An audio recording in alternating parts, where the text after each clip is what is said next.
Et nous voilà de retour en direct depuis le karting de la métropole à Austrécourt. Des conditions toujours idéales, le ciel bleu, quelques nuages qui parcellent donc l'horizon.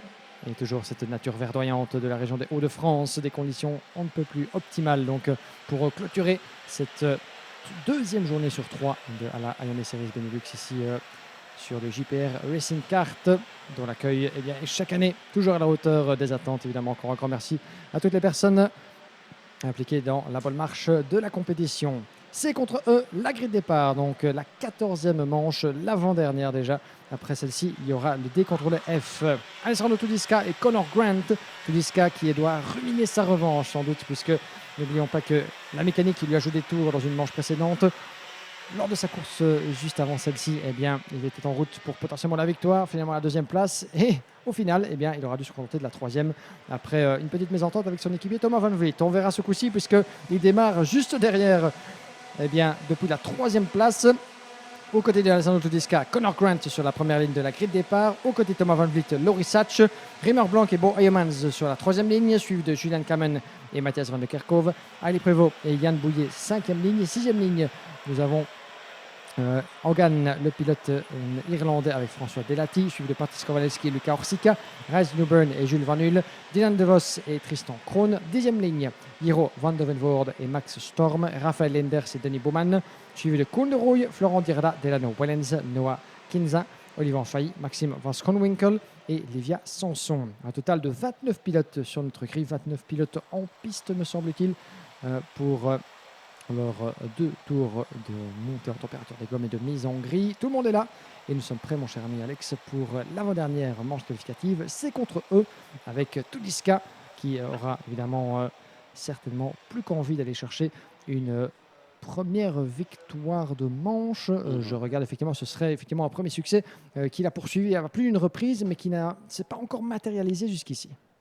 Well, if Tudiska gets the win in this this penultimate heat of the weekend for the second round of the season for 2024, it will give him all the motivational spur that he needs.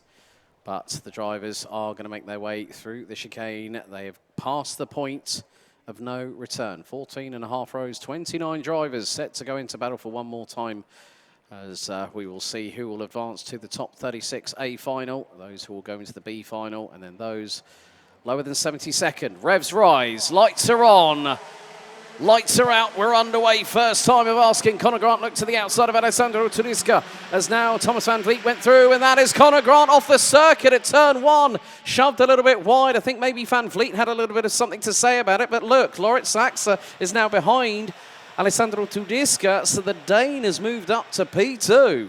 Eh bien voilà, première surprise dans ce début de course sur les chapeaux de roue. Connor Grant qui a été légèrement poussé à l'extérieur de la trajectoire dans le virage numéro 1.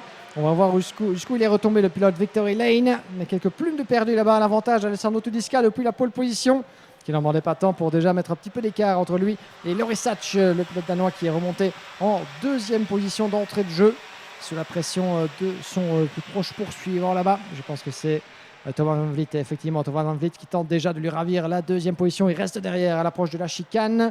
Ça tente de se positionner évidemment idéalement à la conclusion de ce premier tour. On va refaire le pointage des différents écarts. Une chose est sûre, Tudiska en tête pour une large marge. 8 dixièmes sur Laurie Sachs, Van Vliet 3, Julian Kamen, Rimmer Blanc, Matthias Van de Kerkhove, Ali Prévost, Bo Eyemans, Connor Grant 9e seulement après sa mésaventure du premier tour, juste devant Sean Hogan. Change for second. Thomas Van Vliet has gone through on the inside of Laurit Sachs through turn number 3. Julian Kamen now riding in 4th place ahead of Rimmer Blanc, or might be now Matthias Van de Kerkhove. Julian Kamen's teammate just behind. That looks to be the case. Rimmer Blanc down into 6th place, but Tudiska has a healthy lead after the opening lap, and that only looks set to extend, but that depends on how quickly Thomas Van Vliet decided to close on in. But Laurit Sachs and Julian Kamen have other ideas, and, well, Van Vliet tries to get through at turn number 12, and unfortunately, well, could have gone up the inside of one of the Victory Lane cart, well, one of the carts, which would have been Julian Kamen, but didn't have enough room to make that happen. Matthias Van de Kerkhove up 3 places from 8th. Tristan Kroon in the 288. The Dutch driver now rounds out the top 10 as up the inside. That's Matthias van der Kerkhofer on Thomas Van Vliet. Riemer Blanc waiting the wings to pick up the pieces. Et joliment fait de la part de Matthias van der Kerkhofer, en effet. On voit qu'il prend l'avantage et qui se glisse justement là-bas en 4e position sur Thomas Van Vliet. La poursuite de Julian Kamen, ça se tambourine légèrement là-bas. Gare à la touchette, Van Vliet qui contre-attaque juste avant la chicane. Ils sont côte à côte à l'avantage. Et Van der Kerkhofer qui escalade agressivement les vibreurs de la chicane. Ça valait le coup évidemment pour conserver la position juste devant Thomas Van Vliet.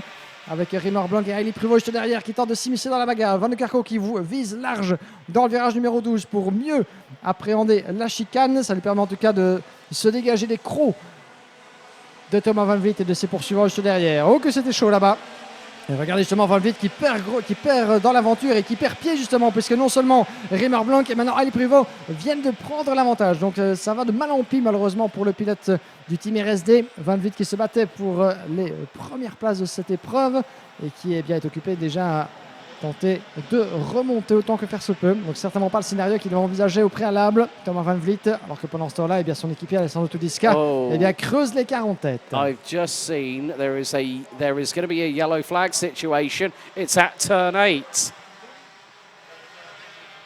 Et en effet, drapeau jaune au niveau du virage numéro 8 avec un pilote là-bas qui a dû mettre pied à terre. On n'a pas encore pu distinguer de qui il s'agissait au centre du circuit là-bas. Just going to have a look.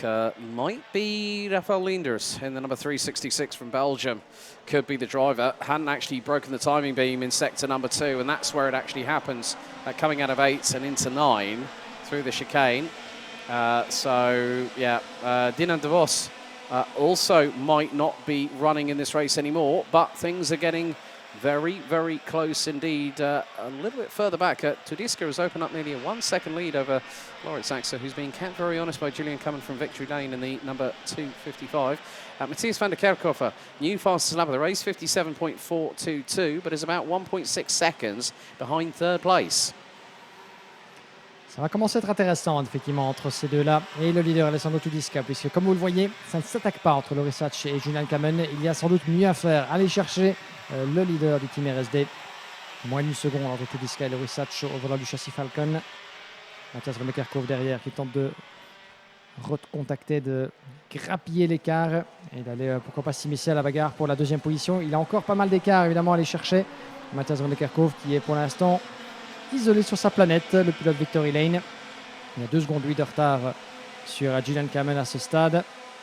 Un peu moins, pardon, 1 seconde 6 de retard sur Julian Kamen, mais 2 secondes 8 sur le leader. 5e position, toujours Thomas Van Vliet, qui maintient en respect pour 4 petits dixièmes. Riemer Blanc juste derrière. Hailey Privot, 7e place devant Conor Grant, Tristan Kroon et Bo Heijmans. Un top 10 qui pour l'instant reste relativement stable. Comme on dit toujours, c'est la phase un petit peu classique de ce genre d'épreuve qui tend à se stabiliser en attendant de porter les stockades au fur et à mesure des derniers tours. Mais pour l'instant, Julian Kamen, très intelligemment, reste dans le sillage de Loris Hatch. Il estime pour l'instant que le rythme est bon, que tous les deux parviennent à se porter vers l'avant, qu'il n'y a pas péril dans la demeure aussi longtemps qu'ils parviennent à reconnecter tout doucement avec Alessandro Tudiska. L'écart toutefois, toujours autour de 1 seconde. Tudiska est conscient de la menace évidemment. On va voir ce coup-ci, top, il repasse devant nous, il était de 1 seconde, il passe à 9 dixièmes. Ça diminue, mais pas encore de manière, on va dire, suffisamment conséquente pour inquiéter Tudiska. Thomas Van Vliet is now starting to pick up the pace. It's just been in a 57.016 running P5 at the moment. But yeah, like you say, Julian Kamen keeping in the wheel tracks of Lawrence Saxer. Now it's a case of working together. They've still got 3 minutes and 45 seconds plus an additional lap to go. And Tudiska will know, okay, yes, I have this advantage now. What is it going to look like in 2, 3, maybe even 4 laps with 2 to go? You've got to think about the long game in karting, especially in the qualifying heats. You've got to have a strategy that you want to run your own race. You want to make sure that if you are out front, you've got to just micromanage and just nail every apex, nail every braking point, accelerate out of the corners correctly. Don't make any mistakes. Don't brake too hard or brake too late into a corner and find yourself going off of track. And we've seen a couple of mistakes because the air temperature now, Guillaume, is 23 degrees Celsius. Humidity's dropped to 44%. Still an easterly wind, which has dropped down to 15 kilometers an hour. So as the air temperature and the track temperature increases, there's a lot of heat that's radiating upwards that's surrounding the driver. And obviously with the CRK FIA homologated race suits that they have to wear, and then also race helmet, race gloves, fireproof underwear as well. They are wearing layer upon layer. Yes, the wind, the easterly wind, depending on which way that is blowing across the circuit, is going to provide a brief bit of respite for the drivers, but... Oh, some trouble there with the water flowing onto the track. Et un des pilotes là-bas qui vient de perdre pas mal d'eau, c'est un des pilotes du Télécart. Et c'était, je n'ai pas pu distinguer qui s'agissait, mais il va y avoir de l'eau sur la trajectoire au niveau de la chicane. Hein. Voilà qui est tout à fait interpellant. Et effectivement, il continue de perdre de l'eau, j'ai l'impression, depuis son moteur. Quelque chose ne tourne pas rond, effectivement, pour l'un des pilotes du Télécart là-bas. Could be Kowalski. Kowalski, who's in 15th. Oui, en effet. Yeah.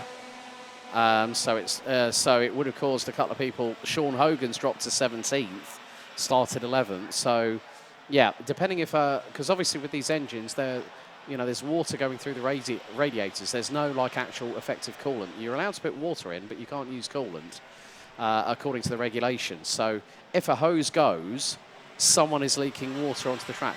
However, if someone's got a possible crack in an engine or something like that, there could be that possibility where that might happen, that it could be not just water, it could be oil. Ça pourrait être de l'eau, ça pourrait être de l'huile, en effet. Mais en tout cas, il y avait une fuite du côté de la motorisation de Patrice Korleski, semble-t-il, en 13e position. Mais ça n'a pas semblé gêner en tout cas la trajectoire ni le rythme des pilotes au passage de la chicane. Donc, sans doute plus de peur que de mal à ce niveau-là. Alors que nous entrons tout doucement dans la conclusion de cette manche qualificative. Il en restera une avec nous, une après ça, donc restez donc avec nous, avec les groupes D et F qui rentreront en piste. Vous voyez la bataille qui fait toujours rage avec Loris Satch, Gillian Cameron qui vient de rejoindre Alessandro Tudiska. Cette finale de manche qualificative et pas encore la finale à proprement parler n'est pas encore finie. Alessandro Tudiska, on pensait à un moment qu'il aurait pris suffisamment d'avantage. Il avait 1 seconde d'avance sur Loris Satch et Gillian Cameron. Que s'est-il passé entre temps? Serait-ce peut-être conséquence d'une piste un peu plus glissante au passage de la chicane, un défaut de rythme, un travail qui porte ses fruits entre Loris Satch et Gillian Cameron? Quoi qu'il en soit, eh bien nous voilà avec 3 pilotes dans la même image à batailler pour la victoire finale. Ce serait la première pour Tudiska, ce serait la première pour Satch ou pour Gillian Cameron, très très proche de la chicane. On va rentrer tout doucement dans les 2 derniers tours, chers amis, et rien n'est encore joué. Mais Tudiska certainement voit la pression grandir dans sa rétro. Yeah, Tudiska started fighting earlier on in that previous lap, and now Loris Saxa up the inside, but Gillian Cameron trying to make it through as well, and he's done the pair of them through turn 1. Victory lanes, Gillian Cameron denies both Loris Saxa and Alessandro Tudiska, who's going to look for the crossover in towards the outside of turn number 4, and Saxa defends. This has brought back Van der Kerkhofer. Van der Kerkhofer was waiting, just clawing time. I did say, didn't I, 2-3 laps ago, Tudiska knew he had a strategy. He started defending, and I think maybe it happened a bit too early than he anticipated and put him straight on the back foot. Tudiska at this rate, and look, the amount of air he got through at turn number 9, bouncing over the curbs, and that could have been the reason why we had some water go onto the track. If someone's hit that way too hard and it's burst a hose pipe on the engine connecting, the circulating water. That's why we saw a couple of drivers off. But Tudiska, oh dear, you've got one more lap to go. You've got 2 people. Go for it. Go for it and go and try and grab that lead back. But he's losing time. And look who's behind. It's Thomas Van Vliet back in the fray once again. Tudiska ain't going to win this. And now Cameron defends from Saxa. Back under braking. Tudiska lines it up perfectly. Did not move an inch left or right, did the 265. But round the outside through turn number 4, 5, Gillian Cameron doing a number on Loris Saxa. My godfathers, the Dutchman is alive right about now and keeping the Dane at bay. But we're going through the chicane for the final time as Van Vliet gets through on Van der Kerkhofer for 4th. Great stuff. Great stuff indeed. Les derniers virages, les dernières centaines de mètres à tenir pour Gillian Cameron. Loris Satch qui tente une dernière approche peut-être de la chicane. Il y avait un drapeau jaune relativement bref dans le deuxième secteur. Un dernier coup d'accélérateur. Va-t-on en rester là? Je pense que oui. Le drapeau à damier est brandi. La première victoire du week-end pour un superbe Gillian Cameron qui n'aura rien lâché. Le couteau entre les dents jusqu'au bout. 6 positions de gagner. La victoire pour le pilote néerlandais de Victory Lane. Loris Satch qui termine en 2e position pour 2 dixièmes. 3e place pour Alessandro Tudiska pour 4 petits dixièmes également. Une nouvelle déception sans doute dans le chef de Alessandro Tudiska qui termine pour la 2e fois d'affilée au 3e rang avec un abandon et 2 autres résultats sans doute pas à la hauteur de ses espérances. On verra d'où il s'élancera Tudiska, mais la vitesse et la détermination sont là Et il faudra juste resserrer quelques boulons, faire en sorte de pouvoir s'en sortir en finale. 5e position pour Matthias Van de Kerkhove, mais quelle conclusion de manche avec 5 pilotes dans la même image qui auraient pu en découdre pour certainement encore 2-3 tours et se disputer la victoire jusqu'au bout. Rimmer Blanc a franchi la ligne d'arrivée un peu plus loin derrière, 1 seconde 4. Il n'était pas loin non plus dans le retour face à Matthias Van de Kerkhove. Rimmer Blanc 6e, juste devant Eli Pruvot. Puis nous avons Connor Grant, Bo Eyemans et Luca Orsica en 10e position. 11e place pour Patrice Kowalewski. Delano Wellens, superbe effort, 13 positions de gagné jusqu'en 12e place. Devant Rice Newburn, François Delati, Sean Hogan, Jules Van Hull, Maxime Van Schoonwinkel, Koen de Rooij, Jiro van de Venvoorde. Denis Bowman, 20e. 21e place pour Max Storm devant Oliver Failly, Florent Dierda, Noah Kinzin, Tristan Krohn. Et parmi les pilotes, Tristan Krohn est le premier de ces pilotes qui n'aura pas vu le drapeau à demi malheureusement pour lui. Yann Bouillet, Dylan De Vos, Raphaël Lenders et Olivier Ascension qui n'avait pas pris part donc, à cette manche qualificative sur les pilotes donc, qui manquent à l'appel au terme de cette ultime manche pour ces deux groupes. Il nous en reste une dans la catégorie senior, chers amis. Restez bien avec nous. On s'accroche pour encore 10 minutes et un tour de folie entre le groupe D et le groupe F. Puis après cela, nous prendrons une petite pause et ce sera en route vers les phases finales.